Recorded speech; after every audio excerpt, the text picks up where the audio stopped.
Well, here's our lineup then. We've got Federico Garibaldi and Riccardo Delfino for Canottieri Santo Stefano Almare of Italy in lane 1. Wolfgang Siegel and Lucas Hasanovic for the Austrian rowing team in 2. And then we've got Sergi Planales, Galvan and Jaime Arenas Quiles for Club de Mar Clot de Lilo El Campeo, Spain in lane 3. Alexis and Aymeric Fortier for Corbeil-Essonnes Aviron, France in lane 4.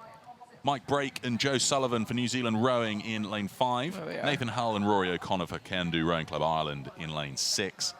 And then we've got Alexander Finger and Eduardo Gabriel Linares Ruiz, the Berlin Aruda Club crew from Germany, who have the map on their back. They're in 7.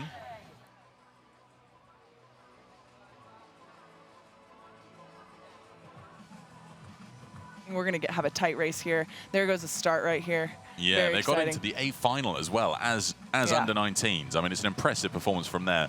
Malachi Anderson raced in that mixed double with Brooke Wadovich, didn't he? Yeah. And they had a stunning performance all the way down the course. Anderson, Miami University student studying mechanical engineering.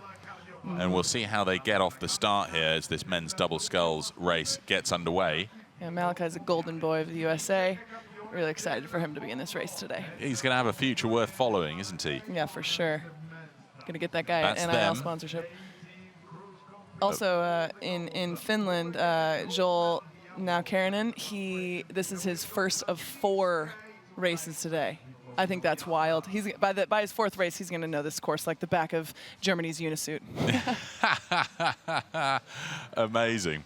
And that's absolutely right, because now Karinen, he's in 4 A finals. Pleasingly for him, one of them is he's in the women's quad A final. And can you believe it? He's the coxswain.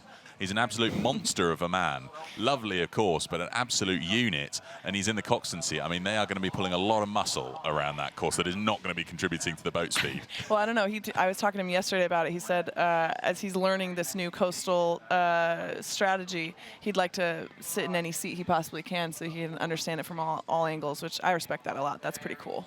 Pretty cool. But the leaders, look at them punching out in the middle of the field there. Chris Back, Corey Rogers, Corey, the world champion, from the mixed quad at the beach sprints last weekend. And he's got great boat speed here now, coupled with the world champion from the men's solo in the beach sprint last year, Chris Back.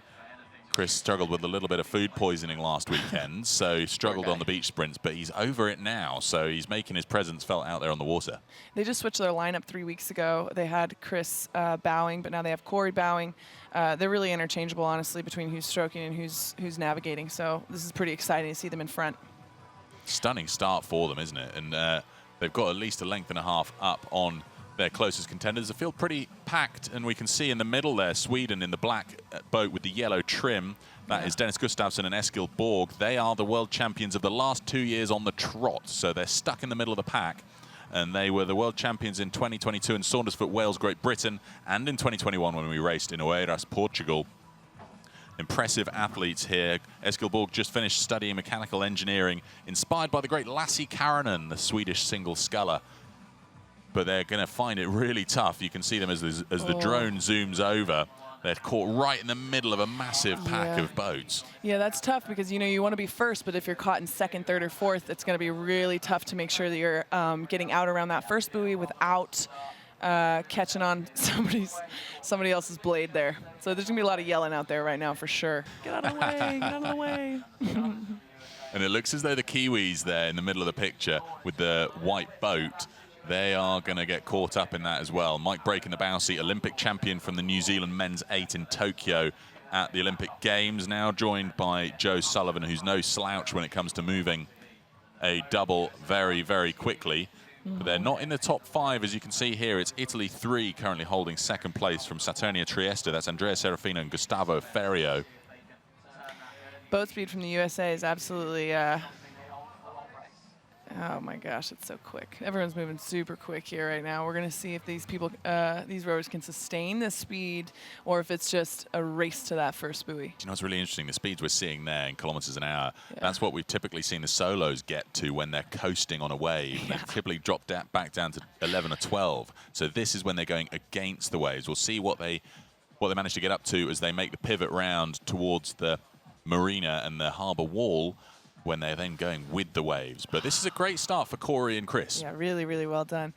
Yeah, they're out in front. It looks like I mean, if they can hold on to this, they're going to make it to that buoy first, which is exactly what you're wanting. And then we're going to see if they can hold on to that, or if they're going to be able to, keep that distance from the rest of the crowd. Well, they've got a couple of lengths clear water up on the 2 Italian boats, the Italian boat and the red deck on the left and the white hull in the middle. And then it's the French crew from Corbeil-Lasson-Aviron, where we've got Alexis and Aymeric Fortier.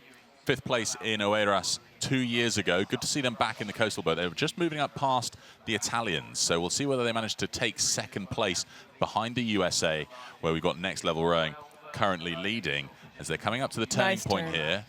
I love this perspective because you can really see what kind of damage the waves are doing to these athletes right here. Oh wow, it's just super, super bouncy out there and windy. So that combo is going to be lethal. We're going to see who can handle it, who has the most experience in this kind of conditions. And I love it. You know, as the swell grows through the afternoon and the waves go up and down, this sort of water level view is sort of, as it goes up, it's no boats, and then it goes down, all the boats, no boats, all the boats. Looks like Austria and Finland are really close together. We got Yuri and Wolfgang in Austria, and then we got a little crash on the buoy right there. That's okay. Quick recovery. That might be even strategy right there to be that close. Oh, we got a little bit of boat clashing right there. Not so bad though. Not so bad. No boat stoppers. Here we go then. They're on to the 1,500-meter long straight towards that lighthouse in the distance. That's where the buoy is. So it's interesting to see they're taking a bit of a wide arc around as our drone flies overhead. You could see that the Swedish were moving over to the inside of the course. I think that might be because they're going to have they're just so experienced when it comes to coastal rowing. You'd trust their navigation. They're just in the bottom left of the picture there, looking for that straight line. You can see the USA is pulling away right here, away from the crowd. That's going to be really helpful. You do not want to be in 2nd, 3rd, 4th, or 5th place right now. That's going to be tough to navigate toward the buoy. Everyone's trying to take the same line, but Corey Rogers in the bow got free speed with that mustache, I think. And there you can see Yuri Suchak and Wolfgang Siegel in the top of the picture there for Austria. Good start for them. They're currently in 9th place, looking to move up. Out in front, though, this is our leading duo. Chris back in the stroke seat. Corey Rogers with the slug on his top lip, that mustache making him world famous, leading the way home for Next Level Rowing. Yeah, there you go. Look at this. It's tightly packed there. You've got the Swedes just off the right of that picture. But Italy, too, starting to make their way up the field. They're here representing the Canottieri Santo Stefano al Mare, where we've got Federico Garibaldi and Riccardo Delfino. They're on the inside of the course, so we'll see whether they've got the boat speed to move up through the field. But you can look how spread out they are. And they're spread out, but they're also, you know, they're all kind of like in the same line, but they're going to be heading around that 2nd buoy. I think that 2nd buoy is going to be really interesting to see what kind of, you know, boat damage Filippi's going to have to fix after this one. But yeah, they're pretty tight. They're tightly packed, honestly, coming into this. I feel like it's also interesting in the double. You got two personalities that are going for balancing each other out. Who's motivating? Ooh. It looks like they just got on the wrong side of a wave there, back in Rogers.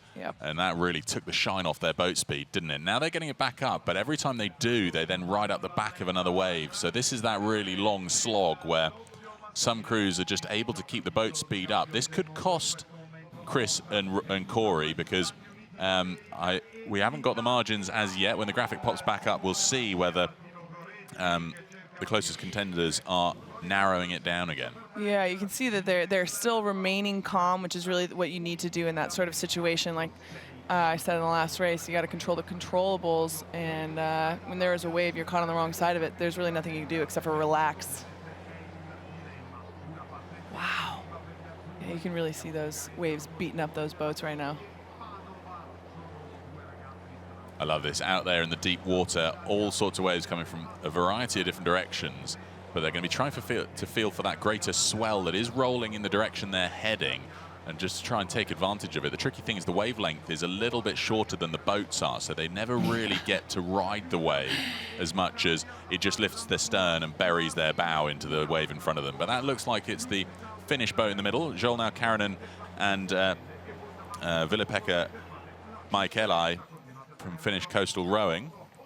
They were 10th through the first turning point, but I think this is where they'll be relying on their strength and endurance to try and move up through the field and use their stamina to their advantage. Can't tell you how much seasick medication that camera boat has had to take before this A final. Yeah, I'm not surprised. They're getting tossed. France 01 in the middle there. Alexis Fortier and Aymeric Fortier, 5th in Oeiras, Portugal, here representing Corbeil à son aviron.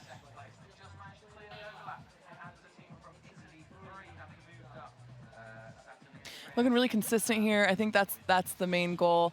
You can't be, these boats are pretty close to each other in terms of speed. Anything can happen. You just got to make sure you're keeping your eyes in the boat, your head in your own boat, and maintaining your own speed without getting intimidated by these other boats creeping up on you. I just love how widely spread out they are over this course. It's almost like they've just started off the beach. There's a good 100 meters from one side of the racing line to the other. But Chris Back and Corey Rogers still holding out at the front. They've got a good 5 or 6 lengths up on their closest contender. I think, though, Goretti and Martini, we know those names. Martina Goretti, the lightweight world champion from 2019, and Simone Martini, they are part of the Italian flat water squad, so they're going to have the endurance and the racing and training program to certainly hold out this 6K course. This is Suchak and Wolfgang Siegel making a pass on the Canocchieri Santa Stefano Almare Italian boat. Wolfgang was a lightweight in the Atlanta Olympics in the quad, and I'm just excited because they are pretty spread out, but it's kind of amazing to think about the fact that they are all headed toward the same exact point. Yeah, precisely. But you can see that buoy is pretty much bang on in front of the lighthouse, so that's why it's the navigational marker. Coming up towards 3K in already. USA have extended their lead over Germany 2's Berliner Ruder Club, where you've got Alexander Finger and Eduardo Gabriel Linares Ruiz, who've managed to jostle around and take that silver medal position. Chris Bach competed as a lightweight in flat water rowing, and that's something I really love about Coastal. It's not really about watts, it's about skill, it's about expertise, it's about experience. He's been really successful here. He spends a lot of time on the water, a lot of time in an ocean boat. That's going to bring an advantage for him. Well, there we go. Turning point 3 for USA, 1 already. It's their race to lose now, isn't it, Danny? I mean, they've got a pretty decent margin, 11 seconds up on the Berliner Ruder Club. Yeah, sorry to interrupt. That's all right. By the second buoy, I'm like excited, and this is wild. 11 seconds by the second buoy, and then Italy boats, Italy 3 and 1, competing right now for that 3rd place spot. Gustavo Ferrio and Andrea Serafina for Saturnia Trieste. Immense athletes, first bursting onto the scene in Hong Kong, where we saw them race in Shenzhen, and then on Hong Kong Harbour in 2019. Gustavo Ferrio racing then in the men's quad. He's stayed in the coastal rowing scene, now in with a chance of a world championship medal. Saw a couple of wide turns around that second buoy. That is definitely going to make a difference in who gets to that 3rd buoy first. Oh, here we go. We got this is the pack I was talking about. It's crazy how widespread they were, and now they had to converge to make sure they make it around that 2nd buoy in a efficient manner. But look at this. They're all the way down the other end of the course, 2.5 kilometers away or so. And it's all relying on Corey's navigation now, because the whole pack are following them, so they've got to get this right. It was the Berliner Ruder Club guys who had the map on their back. They're currently in 2nd place, so something's working for them. I wonder if we'll see in a camera shot at some point soon whether the map has lasted the course. Got a few navigating strokes going on here in places 4, 5, 6, and 7. You can tell they might be turning around to check on where the boats ahead of them are headed, so they can kind of point off of that. But in these kind of waves, they should be able to surf a few. If you're caught on the wrong end right here, that's gonna hurt. Well, positions flipping around at the front. Over that long straight, we saw Goretti and Martini drop back from 2nd to 4th. The Serafino Saturnia Trieste lads have held on to their bronze medal position, but it is the Germany 2 boat where we've got the Berliner Ruder Club combination who moved from 5th to 2nd down that long straight. So that's them pushing for the silver medal. Now ahead of, looks like the black boat of Sweden getting into the action, Eskilborg.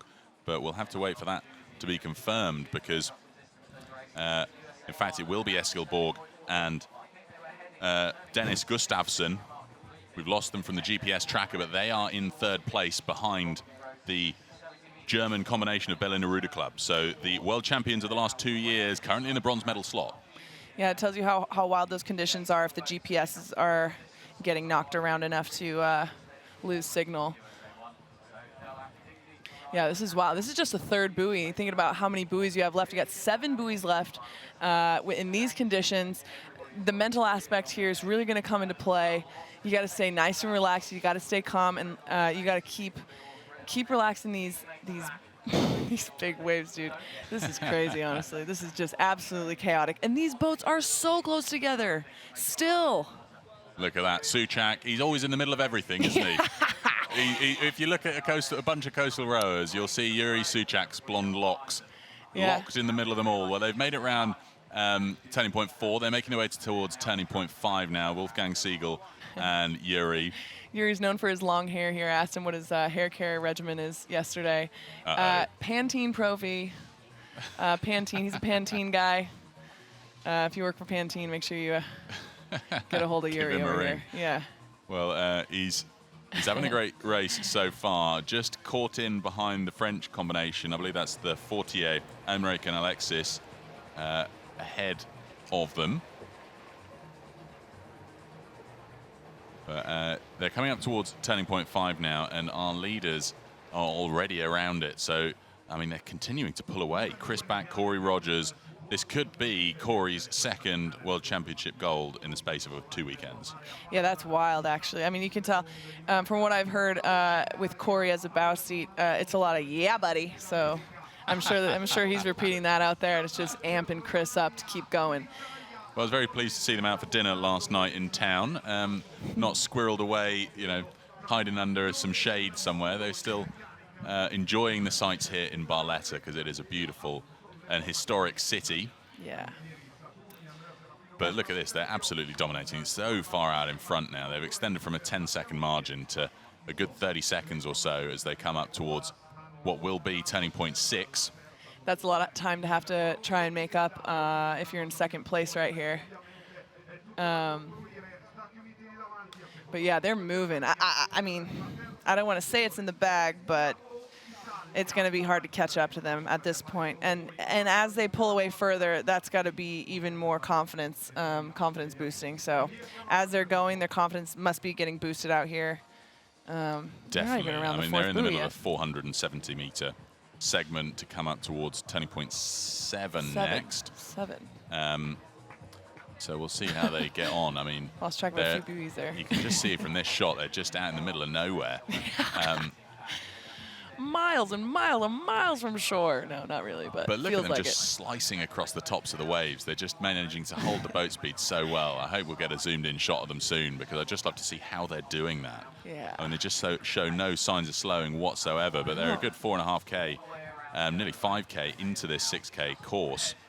So their forearms will be burning. That's what we were talking about in the last race. Yeah, they said that the stronger your forearms, the more likely you are to win a coastal competition. So that's pretty interesting. But yeah, I mean. Ooh, this is interesting. I think they're going a little bit off course. We'll have to see because they've got to pinch up towards turning point 7, which is a tight right angle. Yeah. So a bit concerned about the angle that they're going off there. Hopefully we'll get a zoomed out view of it soon because that looked like they were heading straight towards turning point 8 rather than the right angle that they've got to go up towards turning point 7. And we'll see what the boats behind them do here. The boats behind them have started to turn up towards turning point 7. The USA are going to spot that. Come on, Corey. Are they going to respond? So they have gone off course. You can see the other boats are starting to make their way up to turning point 7. Next level rowing have started to make their way towards turning point 8. I thought that angle looked a little bit fishy. Yeah, let's keep that head on a swivel, Corey. Turn around. Yeah, they've got to be watching the boat. They have responded. That was a bit of a worry. So they're going to be going up a much tighter angle towards turning point 7, which means they're going to have to do a hairpin around it. Although it still doesn't quite look like. Look, you can see Chris Back looking over, thinking what is going on. Yeah, Chris is wondering what the vibe is. Corey just now realized his mistake. They're turning the boat, taking a few hard strokes on the port side to adjust. Ooh, that's gonna hurt. They had a 30-second. And it looks like it's disappeared because Germany will now be level with them coming up on that turning point. Yep. So now there's work to do again. I mean, this is why coastal rowing's so difficult, the navigation, everything. They look like they're suffering a little bit here because their rating's not as high as it was at the early stages of the race. Oh, I tell a lie. They're at 33. So they just look so relaxed. It looks like they're at a 23, don't they? They do, yeah. It looks slow, doesn't it? I mean, yeah. you're probably got a better eye for it than I do. But that looked a little bit slower, but it's still up there at 33. Yeah, even a mistake like this, you can come back from it. You just have to remember that, like, let it go, let it go. You cannot hold on to this. You got to just keep going, adjust the course, adjust the strategy. Quickly, get over it quickly, move past. Yeah, well, they've had to do two sides of a triangle to get to turning point 7, and we'll see soon who's going to get there first between themselves and the Berliner Ruder Club boat that was holding on to the silver medal position. They do have a great boat speed on that, and they were pulling away from, here we go. They've pulled in, so that means I think they're going to be behind Germany, because that's Sculls and Dennis Gustafsson, who were in the bronze medal position. Might see a little crash here. Yep. They were in the bronze medal position, so where has Germany gone? USA still in the lead. Okay. So I guess that means that Germany's Berliner Ruder Club have dropped back behind Sweden. Yeah, this is a little chaotic out here. They're making quick decisions. Like I said earlier, you gotta be instinctual at this type of moment. Your brain is foggy, your body is tired. These buoys are popping out of nowhere and seemingly disappearing in the sunrise. So you gotta keep your head on a swivel. You gotta stay alert, and you gotta keep yourself motivated.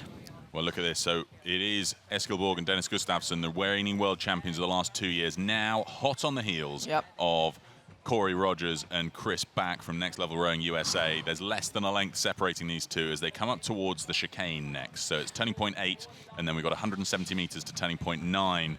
And nerves starting to fray here in the commentary box. Hey, Danny. Yeah, I'm freaking out a little bit, but not really, though. Just for a moment. It's mostly these flies. You're allowed. Yeah, there's a few flies in our tent.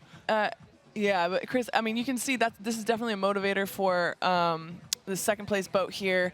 But you can see right now, Chris and Corey, they know what they have to do. They're experienced athletes. They've been here for many years now, and they're pulling back away. They're pulling back away. If they could get that lead that far in the beginning, they could do it again. So I feel confident. I feel confident, and you can see that the confidence in their stroke has come back. They are pulling away. Their boat speed has picked up, and I believe they just caught a little wave as well. So this is good. This is fortunate, isn't it? I mean, the people you wouldn't want breathing down your neck though, are Dennis Gustafsson and Sculls. It's okay. You don't have to be unbiased.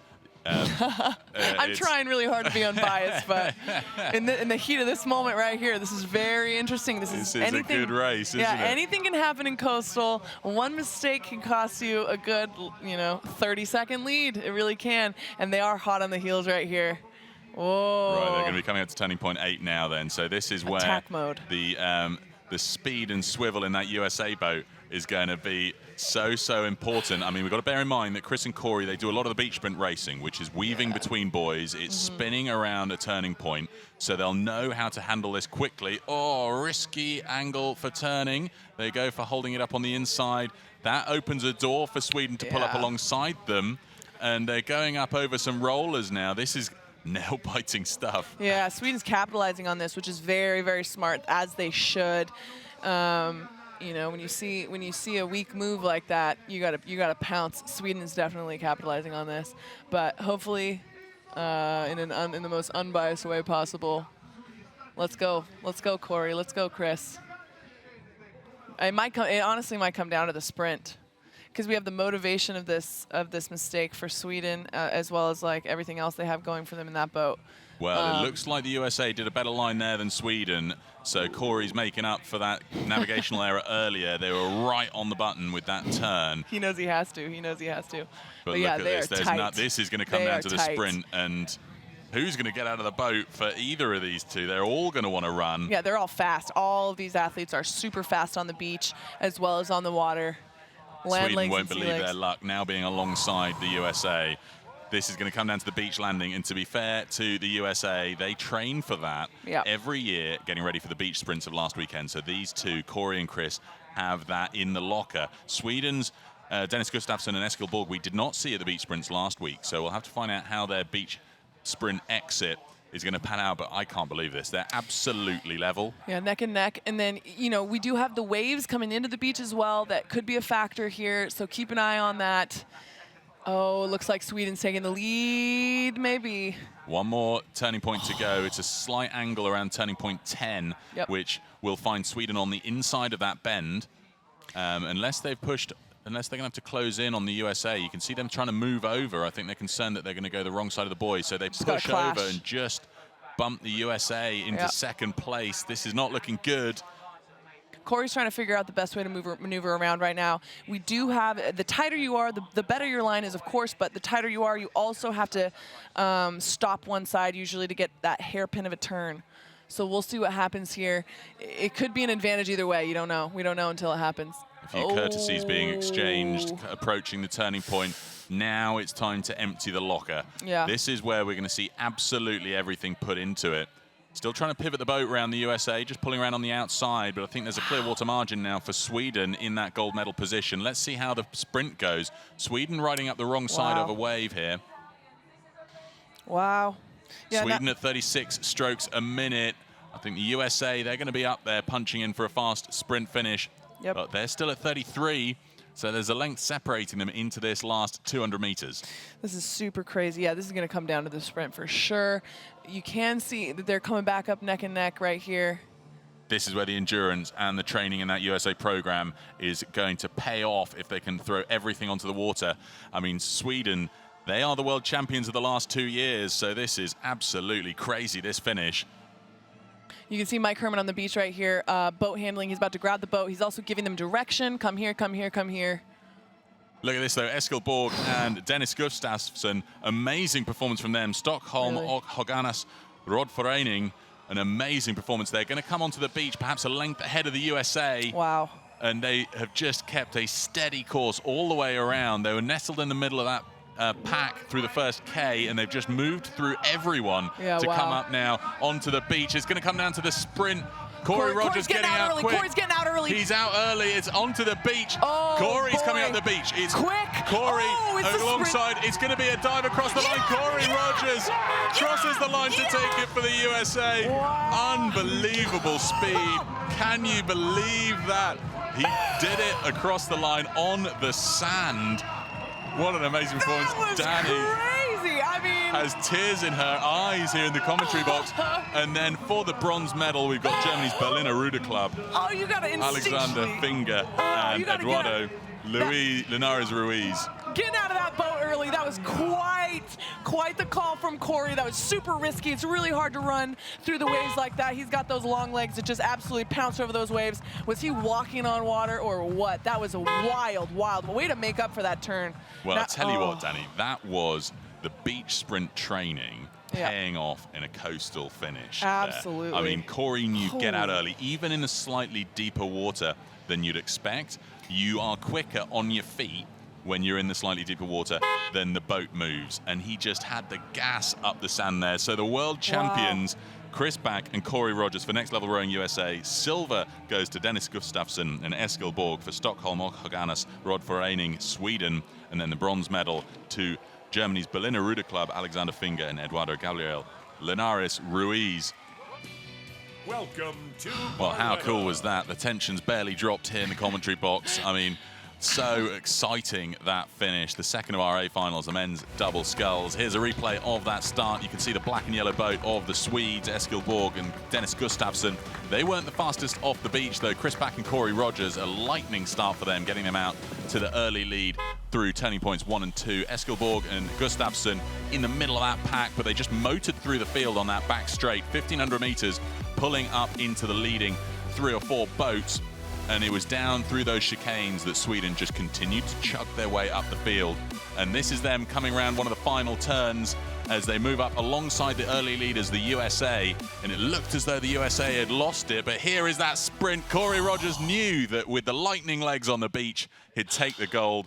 Sadness you can see for the Swedes, but they are still silver medalists here at this World Championships. But gold to Chris Back and Corey Rogers, Next Level Rowing, USA. Silver to Dennis Gustafsson and Eskil Borg of Stockholm och Höganäs Roddförening, Sweden. And then the bronze medal to the Berliner Ruder Club combination of Alexander Finger and Eduardo Gabriel Linares Ruiz. Super performance from those athletes. What an exciting race that was. I tell you what, Danny, I think I'm going to be buzzing from that for the rest of the day. Yeah, I don't think I'm going to come down from that at all. That was insane. I am so excited for them. They absolutely have put in all the work, and you can see that payoff when it comes down to the sprint. Oh, man, they're not going to lose. You can see the excitement on Corey's face as he passed Sweden there on that beach. And the USA represented by Stati Uniti d'America, rappresentati da Christopher Barr and Corey Rogers.